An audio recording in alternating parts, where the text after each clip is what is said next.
Hi data scientists, my name is Jessica and today we're going to be looking at this problem here. So the problem is write a function called roll die that rolls a fair six-sided die and returns the result of the roll.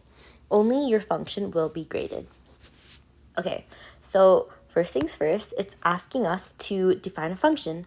So whenever a problem says that, that means we first have to write def. Def is just short for define, and then the function name. So here they want us to call it roll die, so we're going to write that out as well. And then you, after the function name, you always need to have parentheses. So if your function takes any inputs that you need to use, they would go inside these parentheses, but for this one, we don't have anything like that. So then we're just going to leave the parentheses empty, and then we're going to add a colon. So whenever we define a function, this is what the first line should look like. And then we want to roll a fair six-sided die. And to do that, we're going to use randint from the random library, which has already been imported, as you can see here. So we don't have to worry about that. So what randint does, so to call the randint function, we have to do random.randint.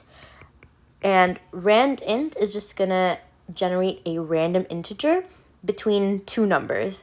So a fair six-sided die has numbers from 1 to 6. So we're going to pass in the numbers 1 and 6.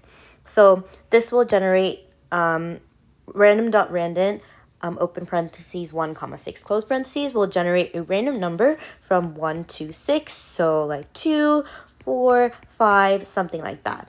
And these numbers that you pass in will both be included. So 1 and 6 are also possibilities that we can generate, which is exactly what we need because those are the numbers that a dice would generate.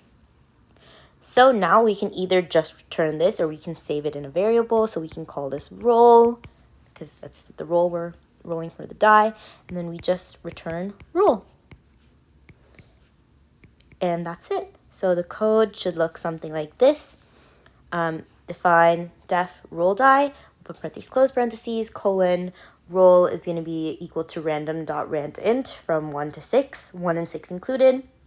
So once again, that'll generate a random number from 1 to 6, and then we just return that number. Thank you.